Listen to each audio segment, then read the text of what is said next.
بيبدأ المسلسل في خريف سنة 1983 وتحديدا في مدينة اسمها هوكنز الأمريكية، والمدينة دي بيكون فيها مختبر تبع وزارة الطاقة. ولما بندخل لجوه المبنى بتاع المختبر بنشوف عالم وهو بيجري، وبيكون واضح من ملامحه علامات الفزع والخوف، وبيفضل يجري لحد ما يوصل لعند الأسانسير. وهنا بقى بيكون مفكر ان هو خلاص نجا من الحاجة اللي كانت عمالة بتجري وراه. بيبص فوق وبيشوف الكائن اللي احنا لسه ما نعرفهوش، والكائن ده بيشد العالم لفوق، والمشهد بينتهي على كده، ومش بنبقى عارفين هل الموت مصير العالم ولا ايه اللي حصل له بالظبط. وبعدها بنشوف طفل اسمه مايك وهو مجمع صحابه وبيكون معاه كتاب، وهو بيقرأ لهم قصة اسمها الديموجورجون، الزاحف المتوحش اللي بيقتل الناس بدون شفقة ولا رحمة. فبيخافوا الأطفال وبيوقعوا لعب ومجسمات الوحوش على الأرض من كتر خوفهم. وهنا بتيجي أم مايك اللي بتطلب منه إن هو يبطل لعب مع زمايله، فبيتضايق مايك جدا لأنه بيكون عاوز يكمل لعب. وبعدها داستن صاحب مايك بيشوف قطعة بيتزا كده باقيه، فبيسأل صحابه اذا كان حد فيهم عاوزها، ولما بيقولوا له انهم مش عايزينها بياخدها هو علشان يديها لنانسي اخت مايك اللي بتكون مشغوله في التليفون، واللي اول ما بتشوفه بتطلعه لبره اوضتها وبتقفل الباب في وشه وبتعامله بطريقه بشعه. وبعدها بنشوف داستن وهو بيقول لمايك ان اخته نانسي بقت غريبه قوي، فبيقول له مايك انها غريبه بسبب ستيفن المجنون اللي هي بتكلمه اليومين دول، وبيطلب منه ما يركزش معاها لانها بقت مجنونه شبه ستيف. ووقتها ويل صديق مايك بيكون جاهز العجله بتاعته، وقبل ما يمشي بيقول له مايك ان ديموجورجون خوفه قوي النهارده، فبيبص له مايك وبيسكت. ولما بيمشي ويل وبيقرب من مختبر هوكينج اللي بيكون جنب بيته بيشوف حاجه غريبه وهي بتتحرك، فبيخاف ويل جدا وبيقع في الغابه وبيسيب العجله بتاعته وبيجري علشان يدخل لبيته بسرعه. وبالفعل بيدخل للبيت وهو مرعوب جدا وبينده على امه واخوه جوناثان، ولكن مفيش اي حد بيرد عليه لانهم بيكونوا في شغلهم. فبيخاف بقى ويل اكتر وبيتصل على الشرطه، لكنه بيسمع صوت غريب فبيدخل للقبو وبيمسك السلاح وبيبقى مستني الكائن الغريب يدخل من الباب ومستعد ان هو يضربه بالنار، ولكن ده مش بيحصل. وبيبص للسقف وبيخاف جدا. وهنا اللمبه نورها بيزيد ويزيد ومش بنعرف مصير ويل ايه اللي حصل له. وتاني يوم الصبح بقى الصحف والجرايد بتنتشر الخبر بيقول ان في اعطال كهربائيه حصلت وعماله بتزيد في مدينه هوكنز وبالتحديد في شرق المدينة. وبنشوف الاعلام التلفزيوني وهو بينشر نفس الخبر، ولحظتها جويس ام ويل بتسأل جوناثان عن اخوه ويل قبل ما تروح لشغلها، فبيقول لها جوناثان انه ما يعرفش هو فين وبيطلب منها تشوفه في اوضته، فبتقول له انه مش موجود في البيت كله. وبتتصل على كارن وبتسألها عن ويل ابنها، فبتقول لها كارن انها ما تعرفش حاجة عنه، وبتعرفها انه كان موجود عندهم لحد الساعة 12 بالليل وبعد كده روح لبيته. فبتروح جويس لقسم الشرطة وبتقابل هناك ضابط اسمه هوب وبتعرفه ان ابنها ويل مختفي وانها ما تعرفش مكانه، وبتطلب منه يدور عليه ويلاقيه في اسرع وقت ممكن. فبيقول لها هوب انهم في مدينة هوكنز اللي كلها امان، وبيعرفها ان اسوأ جريمة حصلت في المدينة دي كانت من 4 سنين لما بومة هجمت بنت بسبب شعرها الكتير اللي كانت مفكراها عش طيور، وبيطلب منها تهدى كده وبيعرفها ان ابنها ممكن يكون هربان من المدرسة او ان هو عند ابوه او واحد من قرايبه مش اكتر. وفي نفس الوقت ده بنشوف بنت شكلها غريب وهي ماشية في الغابة، ولما بتوصل لمطعم بيني بتدخل للمطعم وبتاكل من اكل المطعم، فبيشوفها بيني وبيجري وراها وبيمسكها قبل ما تهرب. وبعدها بنشوف مايك ولوكاس وداستن اللي معجب باخت مايك وهما في المدرسة وبيلعبوا في جهاز لاسلكي جديد المدرسة وفرته للطلبة. ولحظتها بتيجي الشرطة اللي بتطلب منهم انهم يجوا معاهم علشان يسألوهم شوية عن ويل صديقهم. ولما بنرجع لبيني بنشوفه وهو بيأكل البنت الغريبة من المطعم وبيسألها هي اسمها ايه، وبيفضل يتكلم معاها علشان يعرف منها اي معلومة، فمش بترضى البنت انها تكلمه، وده اللي بيخليه يمنع عنها الاكل علشان تتكلم معاه وتقول له اي حاجة عنها، فمش بترد عليه برضه. ولما بيشوف بيني رقم 11 على ايدها فبيسألها ايه الرقم ده، فبترد عليه وتقول له 11 وبس، وبتعرفه ان ده اسمها. فبيضحك بيني لانه ما فهمش حاجة منها وبيسيبها تكمل اكل، وبيتصل على الشرطة ويقول لهم لهم ان في بنت غريبة عنده في المطعم، وبيطلب منهم ييجوا بسرعة علشان يشوفوها اذا كانت مخطوفة وقدرت تهرب ولا ايه قصتها. وهنا بنشوف البنت وهي بتاكل عادي، ولما المروحة بتضايقها بسبب صوتها بتبص لها البنت وهي متضايقة، وده اللي بيخلي المروحة تقف على طول وكأن في حد فصل عنها الكهرباء. وهنا بنشوف الشرطي هوب وهو عمال بيدور عن ويل قريب من بيته لحد ما يشوف العجلة بتاعته، فبيروح لبيت ويل ويدور عنه هناك، فبينزل للقابو وبيشغل النور وبيلاقي اللمبة بايظة. وبالليل بنشوف مايك وهو بيطلب من امه انها تسيبه يدور عن ويل، وبيطلب منها انها تساعده هي وعيلته، فبتقول له امه انهم ما ينفعش يعملوا كده، وبتعرفه ان الشرطة هتدور عليه وهتلاقيه كمان. فهنا نانسي بتطلب من امها انها تسيبها تروح تقعد مع صديقاتها شوية، فبترفض كارن امها وبتقول لها انها في ثانوي ولازم تركز علشان تدخل كلية كويسة. ولما بتكلمها نانسي وهي متضايقة وبتلح عليها علشان تسيبها تقعد مع اصحابها، بيزعق لها مايك وبيطلب منها تبطل كدب، وبيقول لها انها عايزة تخرج من البيت علشان تقابل ستيف حبيبها. وهنا بنشوف الشرطة وهي بتدور عن اي اثر لويل في الغابة، وبيفضل الشرطي وهو بيتكلم عن بنته سارة اللي ماتت من كذا سنة فاتت. وفي نفس الوقت مايك بيكلم لوكاس وبيطلب منه ان هو يجهز نفسه علشان يدوروا عن ويل. ولما بنرجع لبيني بنشوفه وهو بيغسل الاطباق وبيعامل البنت الغريبة بمنتهى اللطف، لحد ما تيجي واحدة اسمها كوني وبتقوله ان هي تبع الشؤون الاجتماعية وبتسأل عن البنت اللي بلغ عنها، فبيدخلها بيني علشان تشوفها. فهنا كوني بتضربه طلقة وبتظهر ناس مسلحة تبع المختبر وبيحاصروا البنت علشان يسحبوها تاني. وفي نفس الوقت بنشوف مايك ولوكاس وداستن اللي بيقرروا ان هم يدخلوا الغابة علشان يدوروا عن صاحبهم ويل، ويفضلوا ينادوا عليه ويدوروا عليه تحت المطر وهم مرعوبين. وهنا بقى بتظهر لهم البنت الغريبة فجأة واللي بتكون خايفة اكتر منهم، وبعدها بنشوف مايك وداستن وهم بيحاولوا يخلوها تتكلم ولكن مش بترضى ترد عليهم وبيكونوا مستغربين منها. وبيكون داستن مفكرها عندها مرض سرطان علشان شعرها قصير، ولما بيديها مايك هدوم علشان تلبسها بتبقى عايزة تغير قدامهم، فبيقول لها مايك لا استني ما ينفعش هنا، وبيطلب منها تدخل للحمام. فالبنت مش بتكون فاهمة ليه قالوا لها كده، وبيكون واضح عليها انها ما تعرفش اي حاجة عن التحضر والخصوصية وكأنها عاشت عمرها كله وحيدة او في كهف منعزل عن العالم. وبعدها بنشوف مايك وهو بيطلب من البنت دي ان هي تنام تحت الترابيزة علشان امه ما تشوفهاش، ولما بيسألها عن اسمها بتوريه رقم 11 وبتقوله ان ده اسمها بس بلغة الاشارة مع ان هي بتعرف تتكلم. وبتنام البنت تحت الترابيزة اللي في القبو بتاع بيت مايك وهي كانت خايفة وكمان زعلانة جامد. وتاني يوم بنشوف مايك وهو بيسرق من الفطار اللي عيلته هتفطر بيه، وبينزل للقبو وبيدي الاكل اللي سرقه للبنت الغريبة. ولما بيطلب منها انها بعد ما تاكل تخرج من البيت وتخبط على باب البيت عادي جدا وتطلب من ام كارن انها تساعدها، بتقول للبنت انها مش هتعمل كده. فبيفهم مايك ان هي اللي عايزة تستخبى من كل الناس بارادتها. ولما بيسألها انت متورطة مع حد، بتقوله ان هي متورطة مع ناس سيئة جدا عايزين يقتلوها. وبعدها بنشوف نانسي اللي بتروح لمدرسة الثانوي علشان امتحان الكيمياء، وبيقابلها ستيف حبيبها اللي بيكون واضح عليه ان هو مراهق سخيف جامد. ولما بيشوف جوناثان اخو ويل وهو بيعلق صورة اخوه في المدرسة علشان اللي يشوفه يبلغ الشرطة ويتواصل معاه، بيقول ستيف لنانسي وزمايله ان جوناثان هو اللي قتل اخوه ويل وبيضحك، فبتسكته نانسي وبتقوله انه ما ينفعش يهزر في الحاجات دي. وبتروح لجوناثان وبتعرفه ان كل المدرسة زعلانة عن اللي حصل لاخوه ويل، وبتحاول تدعم جوناثان نفسيا وتخفف عنه. ووقتها بنشوف مايك وهو بيعرف البنت الغريبة على عيلته وبيوريها صورهم وبيقول لها ان مفيش حد في البيت دلوقت، وبيطلب منها تجرب الكرسي بتاع ابوه. ولما بيحس ان هي خايفة منه بيطلب منها تثق فيه. فالبنت دي اللي هنسميها بتجرب الكرسي وبتبقى فرحانة جدا وبتضحك لمايك اللي بيعاملها بلطف كبير جدا. وبعدها بترجع ام مايك للبيت وبيطلب مايك من البنت ان هي تستخبى في الدولاب بتاعه، فبتدخل فعلا لجوه الدولاب وهي خايفة وبتفتكر نفسها وهي بتنادي على ابوها اللي بيكون واقف ساكت، وبتفضل تنادي عليه لحد ما يرموها 2 موظفين تبع المختبر لجوه مكان ضيق وبيقفلوا عليها الباب. وقتها مايك بيكون قاعد مع امه اللي بتكلمه عن صاحبه ويل وبتعرفه انها مش متضايقة من تصرفاته الغريبة لانها عارفة ان اختفاء صاحبه هيخليه يتصرف بطريقة غريبة لفترة. فبيستغرب مايك كلام امه لكنه بيفرح وبيسيبها بسرعة وبيرجع لأوضته وبيفتح الدولاب بسرعة وبيشوف البنت وهي بتعيط. ووقتها بنشوف الضابط هوب اللي بيروح بيروح لمطعم بيني وبيشوف بيني اللي بيكون مقتول وبيشكوا افراد الشرطة في انتحاره، وبعدها بيكون مايك مع اصحابه اللي بيكونوا عاوزين يعرفوا مايك بكل حاجة، وبالذات لوكاس اللي بيطلب منها انها تقول له هي مين وبيكون متضايق منها، وبيعرف صحابه انها ممكن تكون عارفة مكان ويل علشان لقوها في نفس الغابة اللي كان تاه فيها. فبيقول له مايك انه بيخوفها كده، وبيعرفه ان هي اللي طلبت منه ما يعرفش اي حد عنها علشان ده هيخلي الاشخاص السيئين يعرفوا مكانها. فبيقول له لوكاس انهم لازم يعرفوا امه، وبيفتح الباب علشان يروح يقول لها، فبتقفل البنت الباب وهي متضايقة جدا، ولما بيفتح لوكاس الباب من جديد بتقفل الباب وهي قاعدة مكانها من غير ما تتحرك وبتبصله بغضب جامد. ووقتها بنشوف شخص من اللي كانوا بياكلوا في مطعم بيني، وهو بيعرف هوب ان بيني قبل ما يموت كان معاه ولد صغير في مطعمه. الشخص ده بيكون مفكر البنت ولد بسبب قصة شعرها، فبيوري له هوب صورة ويل وبيسأله اذا كان هو الولد ده اللي كان معاه في المطعم ولا لا، فبيقول له انه عارف ويل كويس وبيعرفه ان هو ولد مختلف. وبعدها بنشوف البنت وهي قاعدة تحت السرير، وبيجي مايك اللي بيعرفها ان مفيش حد فيهم هيقول لأي شخص بالغ عن اي حاجة عنها، وبيطلب منها انها تنضم لهم وتلعب معاهم، وبيعتذر لها لوكاس على اللي هو عمله، وبيعرفها انهم عايزين يلاقوا صديقهم ويل اللي ضاع منهم. فبتسأله البنت عن معنى كلمة صديق، وبتكون مستغربة الكلمة دي جامد، فبيقول لها مايك ان الصديق بيعملوا له اي حاجة علشانه. وبعدها بنشوف البنت الغريبة وهي بترمي كل لعب مايك وبتمسك مجسم لعبة الساحر، وبتعرف مايك انه ويل مستخبي، ولما بيسألها اذا كان مستخبي من الاشخاص السيئين بتقول له لا، وبتعرفه ان هو مستخبي من الديموجورجون. ووقتها بنشوف جوناثان وهو بيدور على اخوه في الغابة، لكن لحظتها بيشوف ستيف اللي بيكون عامل حفلة في بيته، وبيشوف نانسي اخت مايك وصديقتها باربرا وشوية مراهقين تانيين، وهم بيهزروا سوا وبيخرموا الكانات بطريقة معينة علشان يشربوها. ولما بتحاول باربرا انها تخرم الكان اللي معاها بتعور ايدها وبتنزل دم، وبيصورهم جوناثان وقتها، وما بنبقاش عارفين هو بيصورهم ليه وايه الهدف من ان هو يعمل ده. وهنا بقى بنشوف جويس اللي بيجي لها مكالمة من ابنها ويل، فبتسمع صوته وهو صوت غريب جنبه، وبتسأله انت فين، وبتلح عليه علشان يقول لها مكانه وبتعيط، ولكن ويل مش بيرد عليها وبيقول لها كلمة ماما. ولحظتها بيحصل حاجة غريبة في التليفون وبيتحرق، وكهربة البيت هي كمان بتضعف والنور بيبقى غريب جامد. ولما بتدخل لأوضة ويل بتتفاجئ بالتسجيل بتاعه اللي بيكون شغال، وبنور الأوضة اللي بيقيد ويطفي بطريقة مرعبة، وبتشوف كائن غريب بيبصلها من ورا الستار. فبتهرب جويس وبتطلع لبره البيت علشان تركب عربيتها، لكن قبل ما تهرب بتقرر ترجع للبيت من تاني. ووقتها بنشوف نانسي وهي بتنشف نفسها من المية، وبتعرف ستيف وباربرا ان هي سقعانة جدا، فبيقول لها ستيف ان اوضة امه فيها دفاية. ولما بتطلع للدور اللي فوق بتنادلها باربرا وبتقول لها هي رايحة لفين، وبتعرفها ان هي بتتصرف بطريقة غريبة جدا. فبتقول لها نانسي انها هتغير هدومها وهتروح كمان شوية، وبتطلب منها تمشي هي دلوقتي، وبتعرفها انها هتبقى تروح لوحدها. وبعدها بنشوف نانسي وهي في الأوضة مع ستيف لوحدهم، فبيصورهم جوناثان، ولما بيقرب ستيف من نانسي ما بيرضاش يصورهم، وبيصور باربرا اللي بتكون قاعدة لوحدها ومستنية نانسي علشان تروح معاها. فبيمشي جوناثان هنا، وفي نفس الوقت نور بيت ستيف بيطفي، ولما النور بيرجع باربرا بتكون اختفت.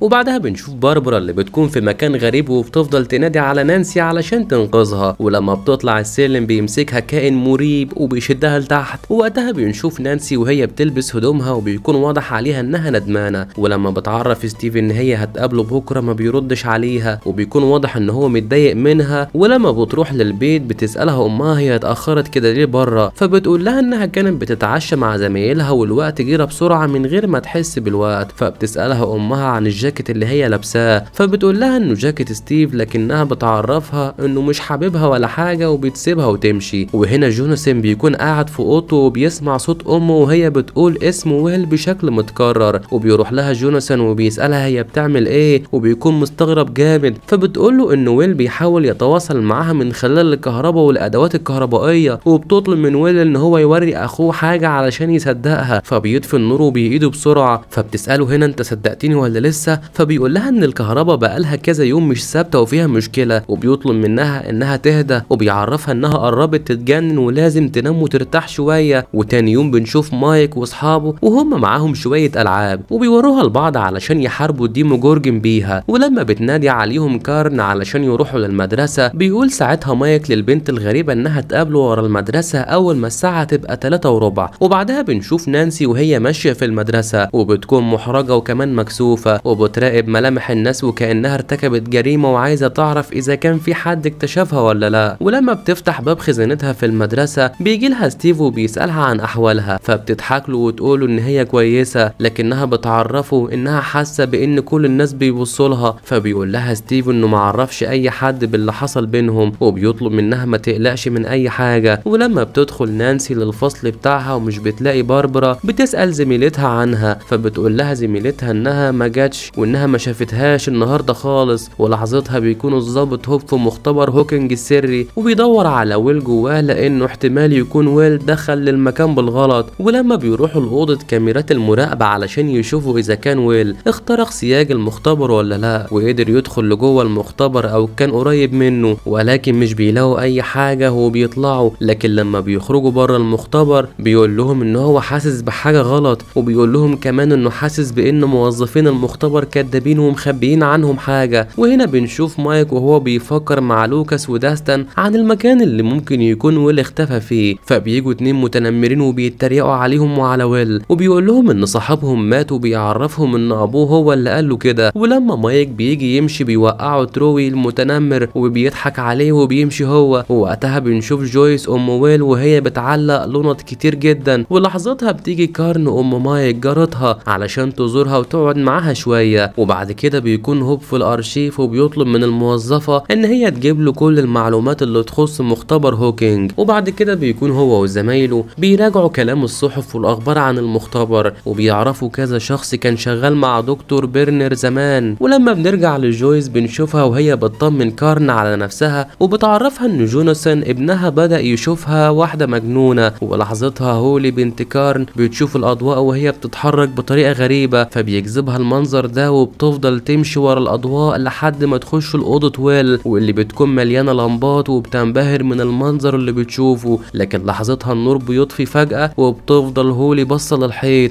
وبتشوف كائن غريب بيخرج منها. ولما بتكتشف كارن ان بنتها هولي مش موجودة معاهم بتسأل جويس عنها، فبتروح جويس لأوضة ويل، ولما بتشوف هولي جواها بتشدها وبتسألها اذا كانت شافت حاجة، فبتزعق لها كارن لانها بتكون مفكرها اتجننت هي كمان. فبتزعق لها جويس هي وبتشكرها على زيارتها ليها وبتطلب منها تمشي من البيت هي وبنتها. ووقتها بنشوف نانسي وهي بتتصل على ام باربرا وبتسألها عنها، فبتقول لها ان باربرا كانت معاها امبارح وبتعرفها انها ما شافتهاش من اللحظة دي. وبعدها بيكون جوناثان ماشي عادي، فبيناديله ستيف وبيسأله هو ليه شخص غريب الاطوار كده ومش بيتكلم مع اي حد فيهم. فبيسحب منه الشنطة ولما بيفتحها بيلاقي صورة جواها لما كان في الحفلة، وبيقوله ان هو شخص بيحب يتجسس على الناس. فبيقول لجوناثان انه كان بيدور على اخوه مش اكتر، فبيكدبه ستيف وبيقطع الصور وبيكسر له الكاميرا بتاعته وبيمشي. وهنا بتاخد نانسي بواقي صورها المتقطعة وبيكون صعبان عليها جوناثان جدا، وبتمشي هي كمان وبتروح للشلة بتاعتها. وبعدها بنشوف البنت الغريبة اللي بيقرر مايك وزمايله انهم يسموها ال، وهي واقفة في المكان اللي مايك طلب منها انها تستناه فيه الساعة 3:15. بس بتشوف قطة هنا وبتخاف منها جدا وبتفتكر نفسها وهي جوه المختبر، وبتبقى لابسة حاجة غريبة على راسها فيها اسلاك كتيرة جامد، وبتفضل تبص القطة وبيكون متابعها شخص اسمه الدكتور برنير. لكن هنا بقى بترفض إيل انها تقتل القطة، وده اللي بيخلي موظفين المختبر يمسكوا إيل علشان يحبسوها. فبتكسر الباب وقبل ما يضرب عليها موظف المختبر النار بتكسر له رقبته، وبتقعد لوحدها وهي زعلانة وتعبانة جامد. فبيجي دكتور برنير اللي بيلمسها وبيعرفها ان هي بنت مذهلة وبيشيلها ويمشي. ولما بنرجع للواقع بنشوف مايك وهو بينده عليها وبيطلب منها تيجي تركب العجلة وراه علشان يروحوا يدوروا على ويل. وبعدها بنشوف إيل وهي بتعرف مايك انه شكله مضروب، وبتطلب منه يعرفها مين اللي عمل فيه كده. فبيقول لها مايك ان في شخص متنمر ومعتوه اسمه تروي هو اللي ضربه ووقعه على الارض. ووقتها بنشوف جويس وهي ماسكة فرع النور وبتسأل ويل ابنها اذا كان لسه عايش ولا لا، فبينور فرع النور وبيطفي، وده اللي بيخلي جويس تفرح جامد، وبتسأل ويل عن المكان اللي هو فيه، وبتفضل تتكلم مع فرع النور كتير، وبيكون واضح عليها ان هي تعبانة جدا وبتفكر بشكل مش سليم. وبالليل بتكتب جويس حروف الأبجدية بالانجليزي على الجدار، وبتسأل ويل هو فين، فبتنور لمبة على حرف اتش، ولمبة تانية على حرف اي، ولمبة تالتة على حرف ار، لحد ما يجمع لها حروف جملة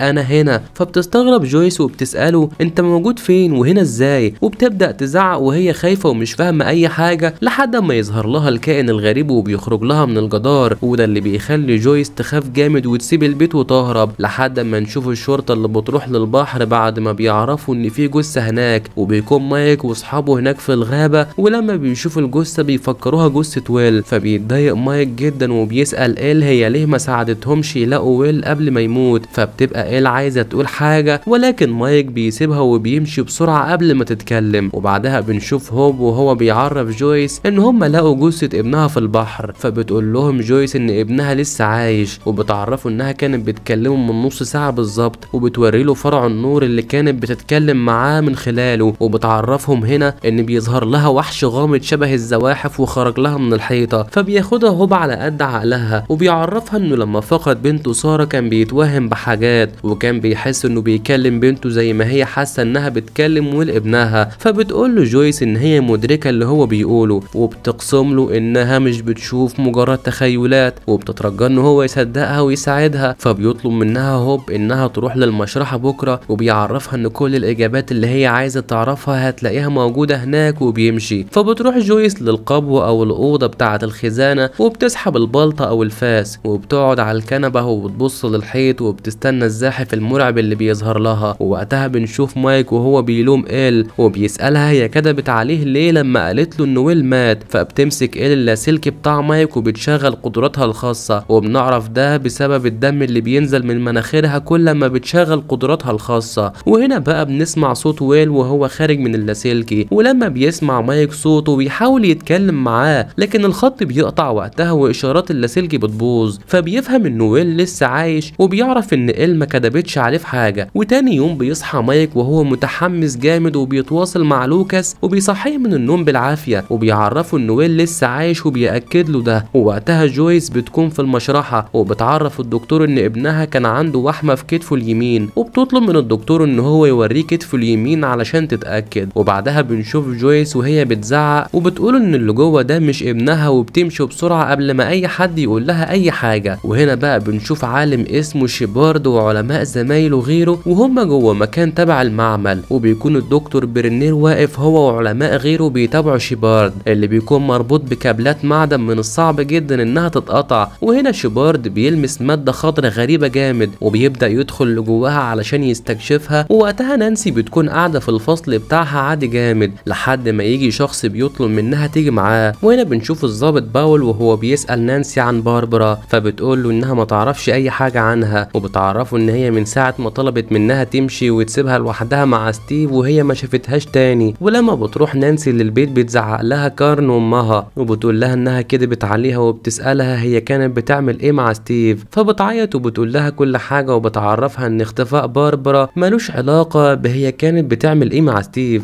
ولما بتطلع لأوضتها وبتجمع الصور المقطوعة اللي كان مصورها جوناثان، بتشوف صورة باربرا وهي قاعدة لوحدها، وبتلاحظ كائن غريب جنب باربرا في الصورة. ووقتها بنشوف دكتور بيرنر وهو بيتواصل مع شيبارد وبيسأله هو شايف ايه، فبيقول له انا مش قادر اشوف حاجة، وبدأ يصرخ. وهنا بقى الاتصال بيقطع، فبيقول لهم بيرنر اسحبوه بسرعة، لكن لما بيبدأوا يسحبوا شيبارد بالفعل مش بيخرج، وبيطلع الكابل وهو فاضي. وبعدها بنشوف مايك واصحابه وهم قاعدين في مأدبة ويل اللي بتكون في المدرسة، وبيكون معاهم إيل البنت الغريبة اللي بيلبسوها باروكة علشان محدش يتعرف عليها. ولما الأستاذة بتتكلم عن ويل بيذكروا ان هو كان قد ايه كويس والحاجات الحلوة اللي عملها، وبيتريق تروي على ويل وبيفضل يهزر ويضحك، وده بيضايق مايك طبعا. ولما المأدبة بتخلص بيروح ويل لتروي وبيسأله هو كان بيتريق على ويل ليه، وبيبدأ على طول ان هو يضربه، فبيتضايق تروي جدا وبيكون عاوز يضرب مايك، ولكن ده بيتشل في مكانه بسبب قوة خارقة، واللي كانت هي قدرات إيل الخاصة بتخليه يبل نفسه، وده بيخلي كل الطلبة يضحكوا على تروي ويقلوا منه. وهنا بقى بنشوف نانسي وهي بتطلب من جوناثان ان هو يساعدها، وبتوريله الصورة بتاعت باربرا وبتسأله عن الكيان اللي موجود جنبها في الصورة. فبيقول لها جوناثان انه ما يعرفش ايه اللي كان ظاهر ده، وبيعرفها انه ممكن يكون خطأ حصل للكاميرا وهي بتلقط الصورة، ومش بيقول لها اي حاجة مفيدة. وبعدها بنشوف الضابط هوب وهو قاعد مع الشخص اللي بلغ عن الجثة بتاعت ويل اللي كان شافها في البحر، ولما بيسأله هو شاف الجثة ازاي وايه اللي خلاه يروح للمكان ده في الوقت الغريب ده بالتحديد، بيقول له انه مش من حقه يسأله الاسئلة دي، وبيعرفه انه مجرد شخص شاف جثة وبلغ عنها وبيسيبه ويمشي. فبيطلع وراه وبيضربه ويسأله هو تبع مين بالظبط، فبيقول له الشخص ده ان هو مش تبع حد، وبيعرفه انه انطلب منه ان هو يبلغ الشرطة عن مكان الجثة مش اكتر. فبيسأله عن المنظمة اللي طلبت منه يبلغ الشرطة عن الجثة، وبيسأله اذا كان موظف من مختبر هوكينج هو اللي طلب منه يعمل ده. وقبل ما يرد عليه الشخص ده بيجيله شخص تاني وهو بيركب عربية هوب، فبينشغل معاه، ولما بيهرب الحرامي بالعربية بيبص هوب وراه ومش بيلاقي الشخص اللي كان بيستجوبه. وهنا بقى بنشوف إل وهي قاعدة في أوضة اللاسلكي بتاع المدرسة، ولما بيطلب منها انها تستخدم اللاسلكي علشان تعرف مكان ويل بتشغل قدراتها، وده اللي بيخلي جويس ام ويل تسمع صوت ويل وهو بينادي عليها من الحيطة، فبتكسر جويس الحيطة علشان تخرجه وبتفضل تكسر فيها اكتر. وهنا بينفجر اللاسلكي وكمان بيولع، ولما بنرجع لجويس بنشوفها وهي بتبص من الجدار ومش بتشوف غير الشارع، وفي نفس الوقت إل ما بتبقاش عارفة تقوم من مكانها، وبيضطر مايك واصحابه يشيلوها ويطلعوها بره المدرسة بسرعة. وهنا بنشوف جوناثان وهو بيحاول يعرف شكل الكيان الغريب اللي كان في الصورة هو ايه بالظبط، وبيحمض الصورة علشان الشكل يبقى اوضح اكتر، وبيعرف نانسي ان امه بقت مجنونة وبتشوف كائنات غريبة، وبيوصف لها شكل الكائن اللي شبه الزواحف اللي امه قالت لهم عليه. ولما بتسأله نانسي هو بيصور من امتى بيقول لها ان هو واخد الموضوع هواية، وبيعرفها انه بيراقب الناس بدل ما يتكلم معاهم، وبيعتذر لها عن الصور اللي صورها ومن وراهم من غير ما ياخد اذنهم. وهنا الصورة بتكون اتحمضت وملامح الكيان الغريب بتظهر، وده اللي بيخلي جوناثان يقول ان امه مش مجنونة، وبيعرف نانسي ان ويل اخوه عايش زي ما امه كانت بتقول، وان باربرا عايشة هي كمان. ووقتها بيروح حب للمشرحة، ولما بيطلب من العسكري اللي هناك انه يدخله جوه المشرحة بيرفض، فبيضربه وبيدخل لجوه علشان يشوف الجثة اذا كانت حقيقية ولا لا. ولما بيلمسها بيحس ان ملمسها غريب، وده اللي بيخليه يفتح بطن الجثة اللي بتكون عبارة عن عروسة اصلا او هيكل من الشمع المحشي. وبعدها بنشوف هوب اللي بيروح لمقر المختبر وبيقطع السلك اللي محوط مبنى المعمل، ولما بيدخل لجوه المختبر بيتفاجئ بالباب اللي لازم يفتحه ولازم يكون معاه الشفرة السرية. وقبل ما يرجع او يعمل اي حاجة بيجوله اتنين وبيطلبوا منه يسلم نفسه، فبيقول لهم ان هو تبع الدكتور بيرنر، فبيتكلم شخص منهم في اللاسلكي، ولما بينشغل بيضربه هوب وبيخطف منه المسدس وبياخد منه الشفرة بتاعة الباب علشان يدخل لجوه المختبر ويفضل يدور على ويل في كل مكان، وبيشوف حاجات غريبة جدا، وبيشوف كمان رسم الطفل، لكن بيكمل بحث عن ويل لحد ما بيوصل للجدار الاخضر. وقبل ما يدخل لجوه بيجوا اتنين تبع المختبر وبيخلوه يفقد وعيه قبل ما يدخل، بعد ما بيدوله بقى حقنة منومة في رقبته. وتاني يوم بنشوف اهله واصحابه ومعارف عيلة ويل وهم بيدفنوه، وبيكون داستن مش زعلان لانه بيكون عارف انه ويل لسه عايش. ووقتها بيصحى هوب من النوم وبيمسك مسدسه وبيطلع لبره البيت، لكن ده بيرجع للبيت ويبص على رقبته في المراية ولكن مش بيلاقي اثر لاي حاجة. وبعدها بنشوف جوناثان وهو ماسك خريطة بيكون فيها الاماكن اللي تواجد فيها الكائن الغريب، وبيقول لنانسي ان الكائن ده ما ظهرش غير في بيتهم وبيت ستيف والغابة اللي جنبهم، وبيعرفها انهم هيدوروا عليه في المكان ده علشان يقتلوه. وبعدها بنشوف داستن وهو معاه بوصلة، ولما بيلاقيها مش متجهة لاتجاه الشمال الصحيح بيطلب من مايك ولوكاس انهم يدوله البوصلة دي، فبيلاقي كل البوصلات بايظة ومش متجهة للاتجاه الصحيح. فبيقول لهم داستن ان البوصلات ما بتغيرش اتجاهها الا اذا كان في تأثير مغناطيسي خارجي قوي جدا قريب منهم، وهو اللي بيأثر على ابرة المغناطيس دي اللي جوه البوصلة. وبيعرفهم انه درس ده في مادة العلوم، فبيطلب من مايك ولوكاس انهم يمشوا في اتجاه البوصلة الغلط معاه علشان ممكن يلاقوا هناك حاجة غريبة ويعرفوا ايه تأثير المغناطيس الغريب ده. وبعدها بنشوف نانسي وهي بتتدرب ازاي تستخدم المضرب، وهنا بيجي لها ستيف اللي بيطلب منها تيجي تطلع معاه شوية، فبتقول له نانسي ان هي مشغولة جدا ومش فاضية وكمان بتتأسف، وبتعرفه ان هي هتبقى تكلمه في وقت تاني فاضية فيه. وبعدها بنشوف داستن ولوكاس وهم ماشيين باتجاه البوصلة الغير صحيح صحيحه. وبتكون إيل خايفه جامد وبتطلب من مايك ان هم يروحوا، فبيطلب منها تصبر شويه وبيعرفها انهم ممكن يوصلوا لحاجه مهمه يعرفوا من خلالها مكان ويل فين. وفي نفس الوقت جوناثان بيكون مع نانسي في الغابه وبيسالها عن السبب اللي بيخليها تمشي مع ولد متنمر وصايع زي ستيف، وبيعرفها انها محترمه ومش شبهه تماما. فبتقول له نانسي ان ستيف مش صايع، وبتعرفه ان هو شكله يقول كده بس هو من جواه طيب جدا. فبيقول لها جوناثان انها بتكذب على نفسها. ولما بنرجع لداستن بنشوفه وهو بيقول لصاحبه انهم بيلفوا في دايره مغلقه، وبيعرفهم انهم رجعوا لنفس المكان اللي بدأوا منه. فبيقول لهم لوكاس ان إيل هي اللي اتحكمت في البوصله علشان ترجعهم لنفس المكان، وبيتهمها كمان بالخيانه. ولما بيشوف دم جديد على فستانها بيتأكد انها هي اللي اتحكمت في اتجاه البوصله. ولما بيسألها انت عملتي كده ليه بتعيط، وتقول لهم ان اللي هم بيعملوه مش صح وهيعرضهم كلهم للخطر. ووقتها بنشوف هوب اللي بيكون في بيت جويس وبيعرفها انه كان في المشرحه امبارح، وبيأكد لها ان الجثه اللي شافتها مش بتاعه ابنها ابدا، وان الجثه دي مجرد لعبه محشيه قطن مش اكتر. وبيعرفها ان هي كانت عندها حق طول الفتره اللي فاتت. ولما بنرجع للوكاس بنشوفه وهو بيتهم إيل بانها هي الوحش اللي خطف ويل صاحبهم، وبيكون عاوز يضربها وبيبداوا يتخانقوا ومايك بيمنعه. فبتتضايق إيل وبتبعد لوكاس عن مايك، وده اللي بيخليه يخبط في قطعه معدنيه كبيره وبيفقد الوعي. فبيجري مايك علشان يطمن عليه وبيسأل إيل انت اذيتيه ليه. لحظتها بتفتكر نفسها لما كانت في المختبر وبيكون معاها ساحر غريب بيتكلم بلهجه مش مفهومه وبيختفي فجأة، فما بيفهمش الدكتور بيرنر ايه اللي حصل له بالظبط. ولما بنرجع للواقع بنشوف لوكاس اللي بيرجع له وعيه، ولما بيقوم بيتجاهل مايك وداستن تماما وبيسيبهم ويمشي. وهنا بيدور مايك على إيل لكنه مش بيلاقيها. وبالليل بنشوف نانسي وجوناثان وهم بيدوروا على الكائن الغريب في الغابة، ولما بيسمعوا صوت غريب بيتجهوا للصوت. ولما بيشوفوا غزال مصاب بتقول نانسي انه اكيد طلع للطريق وفي عربية خبطته، وبتطلب من جوناثان ان هو يخلص عليه وما يسيبهوش يتألم ويعاني. فبيسمع كلامها وبيوجه سلاحه في اتجاه الغزال، بس قبل ما يطلق عليه النار بيجري الغزال فجأة، او بيكون في حاجة هي اللي شدها بسرعة رهيبة وبيختفي في لحظات. فبتمشي نانسي في الاتجاه اللي جرى فيه الغزال، وبيمشي جوناثان في اتجاه تاني. ولما بتشوف نانسي فتحة غريبة في الشجرة بتقرر تدخل جواها، وبنلاحظ ان الشجرة دي جواها نفس الحاجة الغريبة اللي موجودة في بوابة حيطة المختبر. ولما بتدخل نانسي جوه اكتر بتنفصل عن الواقع وبتدخل لغابة جديدة وكمان مختلفة، وبتشوف الكائن الغريب وهو بياكل الغزال. ولما بتتحرك بتعمل صوت، ده اللي بيخلي الكائن الغريب يلاحظ وجودها. وهنا بقى بنشوف جوناثان وهو بيدور على نانسي ومش بيلاقي غير مضرب البيسبول بتاعها. ولما بيتحرك بنشوف الفجوة اللي في الشجرة اللي دخلت فيها نانسي وهي بتلتئم وبتقفل. وهنا بقى بينادي جوناثان على نانسي، فبترد عليه لانها بتكون سامعاه. ولما بيلاحظ جوناثان الفجوة اللي جوه الشجرة بيكون عاوز يدخل جواها، وقبل ما يعمل كده بتمد نانسي ايدها فبيشدها جوناثان وبيطلعها قبل ما تتقفل عليها الفجوة بالكامل. وهنا بنشوف ستيف وهو راكب عربيته وبيفضلوا زمايله يتريقوا عليه